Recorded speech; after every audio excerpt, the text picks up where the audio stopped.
Just shower that's safe too. It was done in the same day. We did not have to wait.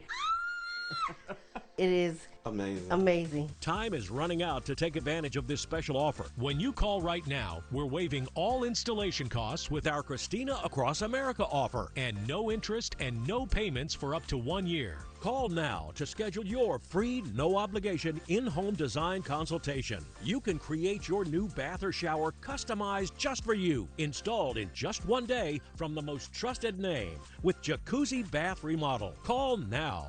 It's never been easier. Get your free design consultation, schedule your 1-day installation, and start loving your new bath or shower right away. You can go from this to this, and from this to this, or even from this to all this in just 1 day. I did not like my bathroom before and was embarrassed by it.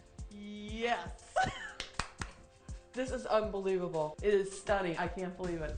Time is running out to take advantage of this special offer. When you call right now, we're waiving all installation costs with our Christina Across America offer and no interest and no payments for up to 1 year. Call now to schedule your free, no-obligation in-home design consultation. You can create your new bath or shower customized just for you, installed in just 1 day from the most trusted name with Jacuzzi Bath Remodel. Call now.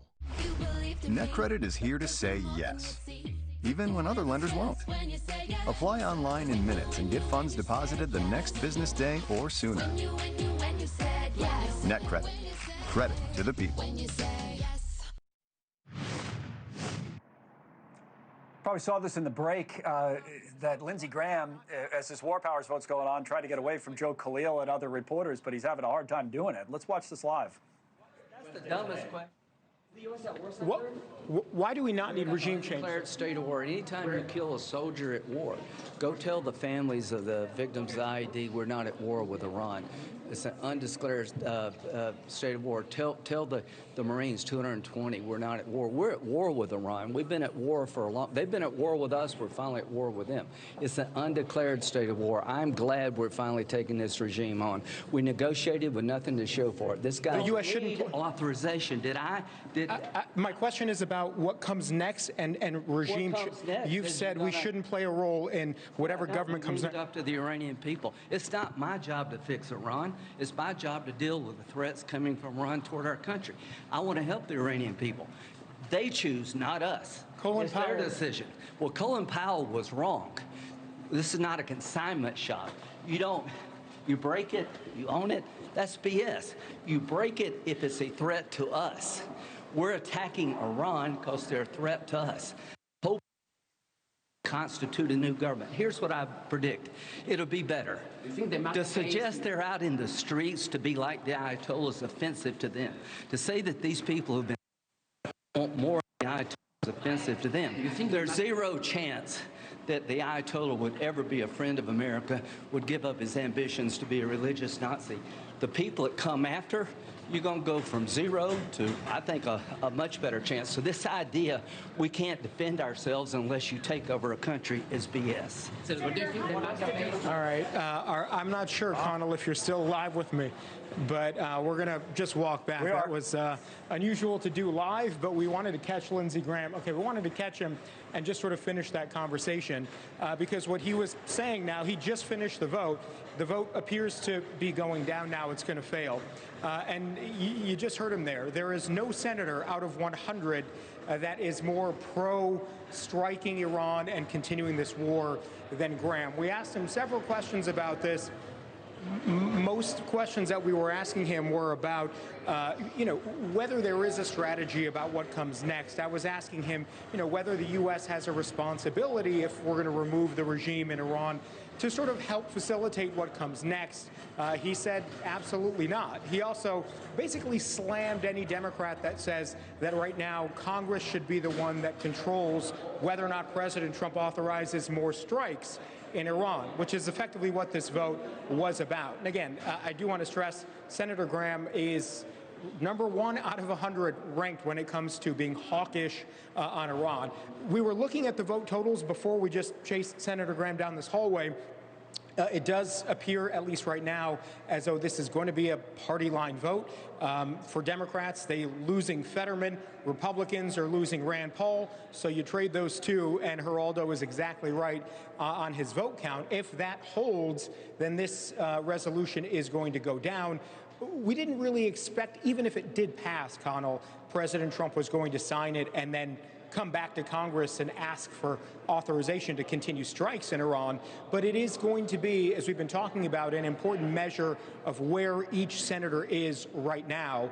And right now, it appears as though the Republican Party is for what's going on in Iran and the strikes, and Democrats are the ones that are more hesitant in saying there needs to be congressional voice in what's going on. So that critical vote just happening. Yeah. Again, just chasing Senator Graham. I'm not sure if it's finished or not, Connell, but that's where we stand. And obviously his voice is an important one because he's got the ear of the president and actually just spoke with Netanyahu this morning.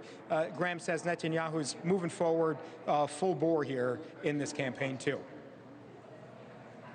Back up for 1 second, Joe. That was pretty dramatic, even by Lindsey Graham standards. I'm told the vote, by the way, is still going, and it's probably going to end up just like you said. As you said, Geraldo gets his vote count right, so that's his vote count's right. So that's the way it goes. What prompted? We were in a commercial, and then we have that little squeeze in the commercial where we saw the video, but we couldn't hear the audio, and then we came out and we heard the end of it. What prompted Graham to be so frustrated? He was, even like I said, by his standards, pretty aggressive. Yeah, I mean, so this is something he feels incredibly passionate about. And basically, he just finished voting. He was one of the first people to vote, came back, and there's an area down there where we as reporters gather and wait for senators to come back. So he stopped in front of us, and he didn't necessarily take any questions. He just came and made his statement, which is, again, about, we're moving forward with this. We're going to do overwhelming force. We're going to end this regime. We're going to obliterate the Iranian regime, the Ayatollahs, the clerics, all of them will be gone. And then he left, and we were sort of shouting questions, everybody collectively shouting different questions. And he sort of turned around and stopped a couple steps down.